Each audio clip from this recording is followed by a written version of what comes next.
Hi, I'm Colin Walls, and I'm here again to talk about embedded software. Now today I want to talk about a subject which, to be frank, I'm not an expert in. I want to talk about data transmission techniques.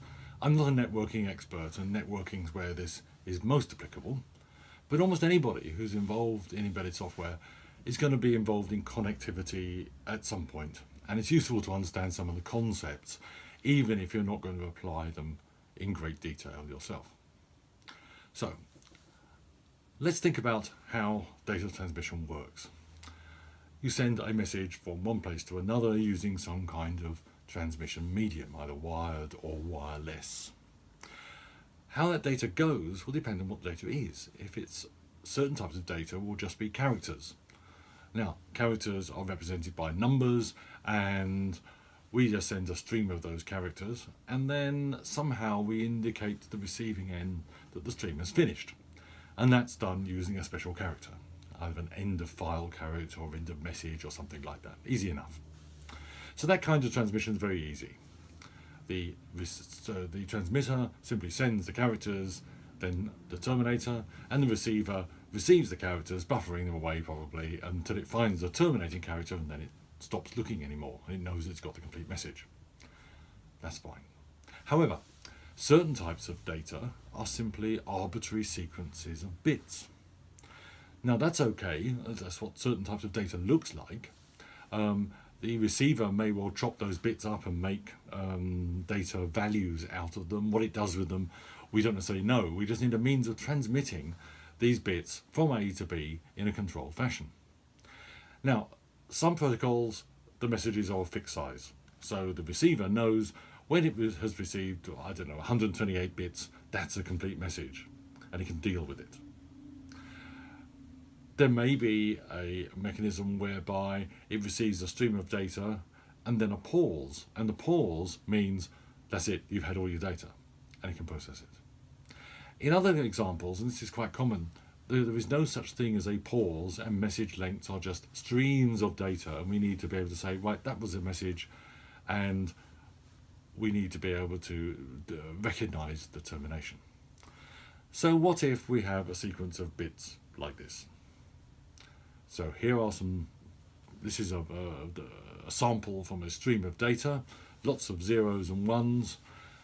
How can the transmitter tell the receiver that this end sequence of 5 zeros is the end of the data?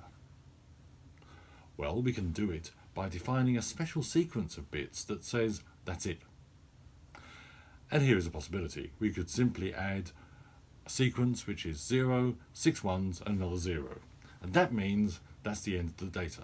So the transmitter tacks that onto the package of data it wants to send, and the receiver is on the lookout for 0, 6 ones, and 0, and then it knows the data's finished. Job done. Actually not. Because what happens if 0 and 6 ones and 0 occurs in the data stream? That will be mistaken for an end of message marker. Well, we have got to get around that somehow. And the technique we use to get around it is called bit stuffing. All that is done is that the transmitter, when it's sending the data, looks out for sequences of ones, and as soon as it finds a sequence of 5 ones, it pops in an extra 0. So if we take this stream of data, this is not too different to the first one, except we have a stream of more than 5 ones in a row here. We've got 7 ones in a row. So what actually gets transmitted is slightly different in that it has the terminator, the 0610, but there's an extra 0 popped in after the first 5 ones. All the receiver has to do is to keep collecting data, and every time it sees 5 ones in a row, followed by a 0, it throws a 0 away and carries on as if nothing has happened. When it recognises the terminator character, it will have seen 6 ones in a row, and that's how it knows it's a terminator. So you could never have 6 ones in the stream of real data because we've stuffed this 0 bit in there.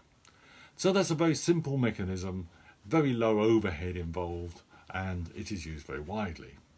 Interestingly, there are other applications for bit stuffing, and USB, for example. USB keeps the data stream running as a clocking mechanism, and if there are a stream of continuous zeros, that's fine. But for technical reasons, a series of ones would be a problem, and therefore the clocking wouldn't quite work properly. So as soon as we have 6 ones in a row on a USB transmission, a 0 is stuffed in there. And of course the receiver knows that that is not valid data. But in that case, it's not to find the terminator, it's to simply make sure the clocking continues accurately. So that's bit stuffing, corrupting data on purpose in a way that the transmitter and the receiver both understand. I hope that was interesting. It's an aspect of networking which I've applied a few times, and I'm sure you will find applications for it as well. So that's it for today. I'll see you on a future occasion, I hope, when I'll talk about something else to do with embedded software. Until then, bye for now.